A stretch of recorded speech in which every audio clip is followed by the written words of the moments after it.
Hello दोस्तों, welcome to my YouTube channel. आप सभी का हमारे यूट्यूब चैनल में हार्दिक स्वागत एवं अभिनंदन है। आई होप आप सब अच्छे होंगे। तो आज है 6 फरवरी।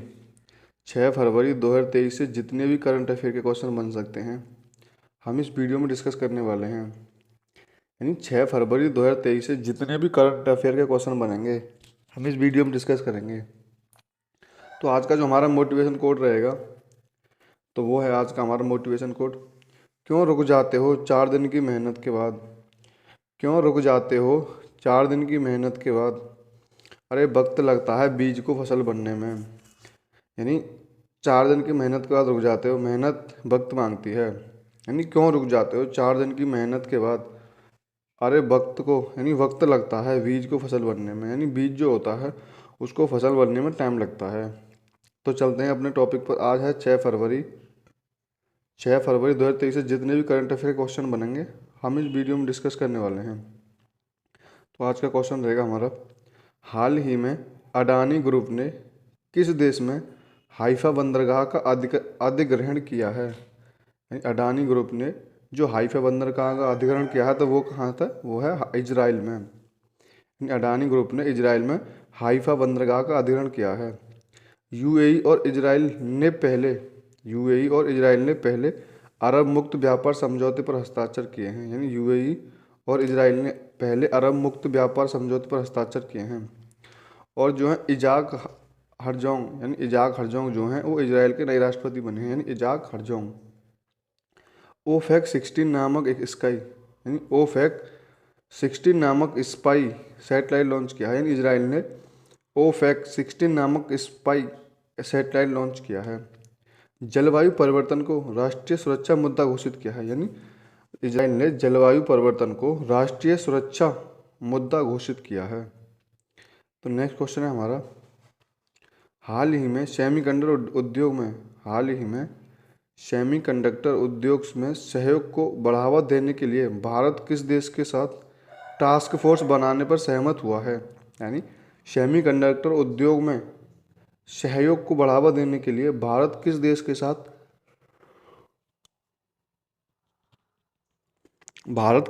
साथ टास्क फोर्स बनाने पर सहमत हुआ है? तो वो होगा अमेरिका के साथ भारत टास्क फोर्स बनाने पर सहमत हुआ है। अमेरिका हाउस ऑफ रिप्रेजेंटेटिव के अगले अध्यक्ष केविन मैकार्थी चुने गए हैं। यानी अमेरिका हाउस ऑफ रिप्रेजेंटेटिव के अगले अध्यक्ष केविन मैकार्थी चुने गए हैं। नेक्स्ट है, अमेरिका ने भारत को करेंसी मॉनिटरिंग लिस्ट से हटाया है। यानी अमेरिका ने भारत को जो करेंसी मॉनिटरिंग लिस्ट से हटाया है। समलैंगिक विवाह का हस्ताक्षर अमेरिका के राष्ट्रपति ने किया है। यानी समलैंगिक विवाह पर जो हस्ताक्षर किए हैं वो अमेरिका के राष्ट्रपति ने किए हैं। अरुणा मिलर ने अमेरिकी राज्य मैरीलैंड के उपराज्यपाल का पद संभाला है। यानी अरुणा मिलर ने अमेरिकी राज्य मैरीलैंड के उपराज्यपाल का पद संभाला है। नेक्स्ट क्वेश्चन है हमारा, हाल ही में आई आरबीआई की रिपोर्ट के अनुसार किस राज्य से सबसे अधिक जीएसटी प्राप्त हुआ है? यानी किस राज्य से सबसे अधिक जीएसटी प्राप्त हुआ है? तो वो है महाराष्ट्र से सबसे अधिक जीएसटी प्राप्त हुआ है। 108वीं भारत विज्ञान कांग्रेस का उद्घाटन ये नागपुर में हुआ है। यानी 108वीं भारतीय विज्ञान कांग्रेस का आयोजन। कोरोना के बाद नई कंपनियां खोलने में महाराष्ट्र शीर्ष पर रहा है। यानी कोरोना के बाद जो नई कंपनियों को खोलने में महाराष्ट्र शीर्ष पर रहा है। महाराष्ट्र सरकार ग्रामीण क्षेत्रों में 122 नए खेल परिसर स्थापित करेगी। यानी महाराष्ट्र सरकार जो है ग्रामीण क्षेत्रों में 122 नए खेल परिसर स्थापित करेगी। तो नेक्स्ट क्वेश्चन है हमारा, हाल ही में किसे नामीबिया में भारत के अगले उच्चायुक्त के रूप में नियुक्त किया गया है? यानी हाल ही में किसे नामीबिया में भारत के अगले उच्चायुक्त के रूप में नियुक्त किया गया है? तो वो है एम सुब्बू रायडू। यानी एम सुब्बा रायडू। यानी जो अभी नामीबिया में भारत के अगले उच्चायुक्त के रूप में नियुक्त किए गए हैं तो वो हैं एम सुब्बा रायडू। सऊदी अरब में भारत का नया राजदूत तो ये बने हैं सुहेल एजाज खान। कोमोरोस में भारत के राजदूत वो हैं बंडारू बिल्सन बाबू। जापान में भारत के राजदूत वे हैं सीवी जॉर्ज। नेक्स्ट क्वेश्चन है हमारा, स्लोवाक गणराज्य को भारत का अगला राजदूत, स्लोवाक गणराज्य को भारत का अगला राजदूत है अपूर्णा श्रीवास्तव। तो नेक्स्ट क्वेश्चन है हमारा, हाल ही में मैनुएला रोकाबोटो, हाल ही में मैनुएला रोकाबोटो किस देश की पहली महिला प्रधानमंत्री नियुक्त हुई हैं? यानी जो मैनुएला रोकाबोटे हैं वो भी इक्वेटोरियल गिनी यानी इक्वेटोरियल गिनी की प्रधानमंत्री चुनी गई हैं, महिला प्रधानमंत्री। चेक गणराज्य के नए राष्ट्रपति कौन है? यह है पेट्रू पावेल, यानी चेक गणराज्य के जो भी नए राष्ट्रपति बने वो बने पेट्रू पावेल। इजराइल के नए प्रधानमंत्री बने हैं बेंजामिन नेतन्याहू, इजराइल के नए प्रधानमंत्री हैं बेंजामिन नेतन्याहू। पेरू की पहली महिला राष्ट्रपति यह है Dina Boluarte, Dina Boluarte. Ireland की दूसरी बार प्रधानमंत्री कौन बनी है? लियो वराडकर, आयरलैंड की दूसरी बार प्रधानमंत्री बनी है लियो वराडकर। नेक्स्ट है हमारा, हाल ही में किस राज्य के मुख्यमंत्री ने 2025 तक राज्य को नशा मुक्त करने की घोषणा की है? यानी किस राज्य के मुख्यमंत्री ने 2025 तक राज्य को नशा मुक्त करने की घोषणा की है? तो वो है उत्तराखंड राज्य है जिसने नशा मुक्त करने की घोषणा की है।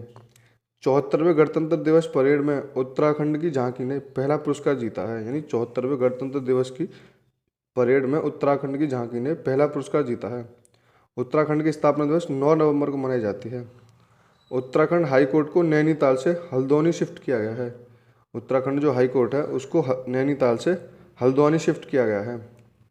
उत्तराखंड सरकार ने राजस्व पुलिस व्यवस्था को खत्म करने का फैसला किया है, यानी उत्तराखंड सरकार ने राजस्व पुलिस व्यवस्था को खत्म करने का फैसला किया है। नेक्स्ट क्वेश्चन है हमारा, हाल ही में स्थानीय भाषाओं को डिजिटल दुनिया में बढ़ावा देने के लिए प्रोजेक्ट एलोरा को किसके द्वारा प्रारंभ किया गया है? यानी डिजिटल दुनिया में स्थानीय भाषाओं को डिजिटल दुनिया में बढ़ावा देने के लिए प्रोजेक्ट एलोरा माइक्रोसॉफ्ट द्वारा प्रारंभ किया गया है, यानी माइक्रोसॉफ्ट द्वारा, और माइक्रोसॉफ्ट यूएसए की कंपनी है माइक्रोसॉफ्ट। इसका उद्देश्य क्या है? स्थानीय भाषाओं की अधिक जानकारी के लिए, यानी स्थानीय भाषाएं हैं उनकी अधिक जानकारी के लिए इसको माइक्रोसॉफ्ट के साथ प्रोजेक्ट एलोरा को प्रारंभ किया गया है। भाषाओं का उल्लेख 8वीं अनुसूची में है और आर्टिकल है 343, यानी भाषाओं का जो उल्लेख है 8वीं अनुसूची में है और आर्टिकल है 343। विश्व हिंदी दिवस कब मनाया जाता है? तो 10 जनवरी को विश्व हिंदी दिवस मनाया जाता है, और हिंदी दिवस मनाया जाता है 14 सितंबर को हिंदी दिवस मनाया जाता है। नेक्स्ट क्वेश्चन है हमारा, हाल ही में एमपीसी द्वारा सौर मंडल में स्थित ग्रह के आसपास 12 नए उपग्रहों की खोज करने की घोषणा की गई है। यानी एमपीसी द्वारा सौर मंडल में स्थित ग्रह के आसपास 12 नए उपग्रहों की खोज करने की घोषणा की गई है। तो वो है बृहस्पति के आसपास 12 ग्रहों की खोज करने की, 12 नए उपग्रहों की खोज करने की घोषणा की गई है। तो ये है बृहस्पति के। अभी बृहस्पति सबसे बड़ा ग्रह बन गया जिसके 92 उपग्रह हो गए, यानी पहले शनि था अब हो गया है बृहस्पति, यानी बृहस्पति के अभी 92 उपग्रह हो गए हैं और शनि है दूसरा जिसके 83 उपग्रह हैं। तो नेक्स्ट क्वेश्चन है हमारा, हाल ही में दिसंबर 2023 तक भारत की पहली हाइड्रोजन ट्रेन वंदे मेट्रो संचालित करने की घोषणा किसके द्वारा की गई है? यानी भारत की पहली हाइड्रोजन ट्रेन वंदे मेट्रो संचालित करने की घोषणा अश्विनी वैष्णव द्वारा की गई है। भारत की पहली वंदे भारत ट्रेन दिल्ली से वाराणसी चली थी और इसका निर्माण कौन कर रहा है? इंटीग्रल कोच फैक्ट्री यानी ICF, ये है पेराम्बूर चेन्नई में। और इसको वंदे भारत को पहले ट्रेन 18 के नाम से जानते थे, यानी वंदे भारत को पहले ट्रेन 18 बोलते थे, पहले नाम था इसका ट्रेन 18। दक्षिण भारत की पहली वंदे भारत में ट्रेन कौन सी है?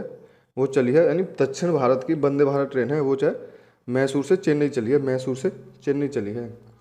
3 फरवरी 2023 को हरियाणा में अंतर्राष्ट्रीय सूरजकुंड मेले के कौन से संस्करण का आयोजन किया गया है? यानी अंतर्राष्ट्रीय सूरजकुंड मेले के कौन से संस्करण का आयोजन किया गया है? तो वह 36वां, वो है फरीदाबाद में आयोजन किया गया, फरीदाबाद हरियाणा में। और इसका थीम स्टेट कौन सा है? यानी थीम स्टेट है नॉर्थ ईस्ट इंडियन स्टेट है, यानी इसका जो थीम स्टेट है उत्तर भारतीय यानी उत्तर पूर्वी राज्यों के लिए, यानी नॉर्थ ईस्ट इंडियन स्टेट के लिए है। और इसे ये सूरज जो अंतर्राष्ट्रीय सूरजकुंड मेला है वो 3 से 9 फरवरी 2023 में इसका आयोजन किया गया है। हाल ही में एशिया का पहला फ्लोटिंग फेस्टिवल कहाँ आयोजित किया गया है? तो ये किया जा रहा है MP के मंदसौर में, यानी एशिया का पहला फ्लोटिंग फेस्टिवल तो एक MP के मंदसौर में आयोजित किया जा रहा है। 17वां प्रवासी भारतीय सम्मेलन तो इंदौर में आयोजन हुआ है इसका, तो इसके चीफ गेस्ट थे मोहम्मद इरफान, गुयाना के राष्ट्रपति। सौर ऊर्जा संचालित भारत का पहला गांव, तो वो है मोढेरा, गुजरात में। यानी सौर ऊर्जा संचालित भारत का पहला गांव है मोढेरा, गुजरात में। स्वच्छता सर्वेक्षण में सबसे अधिक यानी सबसे स्वच्छ राज्य कौन सा है, यानी स्वच्छता सर्वेक्षण में सबसे स्वच्छ राज्य कौन सा है, तो वो है, यानी जो स्वच्छता सर्वेक्षण में सबसे स्वच्छ राज्य वो है इंदौर है, 1 लाख प्लस जनसंख्या में, और 1 लाख माइनस जनसंख्या में है पंचगनी, तो पंचगनी है महाराष्ट्र में है पंचगनी, 1 लाख कम जनसंख्या में। भारतीय सेना द्वारा ऑपरेशन सद्भावना का आयोजन कहाँ किया जा रहा है? भारतीय सेना द्वारा ऑपरेशन सद्भावना का आयोजन कहाँ किया जा रहा है, तो वो किया जा रहा है लद्दाख में। ऑपरेशन सद्भावना का आयोजन लद्दाख में किया जा रहा है। मैं भी सुभाष अभियान, ये भी अभी लद्दाख में आयोजन हुआ है इसका, मैं भी सुभाष अभियान का। पराक्रम दिवस सुभाष चंद्र बोस की जयंती पर 23 जनवरी को मनाया जाता है। भारत का सबसे बड़ा राष्ट्रीय उद्यान, भारत का सबसे बड़ा राष्ट्रीय उद्यान है हेमिस राष्ट्रीय उद्यान, तो यह है लद्दाख में है। भारत का सबसे बड़ा राष्ट्रीय उद्यान है हेमिस राष्ट्रीय उद्यान, यह है लद्दाख में है। हाल ही में कहाँ की खुमानी को जीआई टैग मिला है, यानी लद्दाख में अभी हाल ही में लद्दाख की जो खुमानी है उसको जीआई टैग मिला है। तो ये थे हमारे आज के लेक्चर के क्वेश्चन। आज के लेक्चर में जितने भी क्वेश्चन बन सकते थे हमने इस वीडियो में डिस्कस किए हैं। तो आई होप आपको हमारा लेक्चर अच्छा लगा होगा, आई होप आपको हमारी वीडियो अच्छी लगी होगी। वीडियो अच्छी लगी हो तो लाइक करें, कमेंट करें और ज़्यादा से ज़्यादा अपने दोस्तों में शेयर करें। और अभी तक हमारे चैनल पर नए हैं तो हमारे चैनल को सब्सक्राइब करें, बेल आइकन को क्लिक कर लें, जिससे कि आपको हर एक नोटिफिकेशन समय अनुसार मिल सके। थैंक यू गाइस, जय हिंद, जय भारत।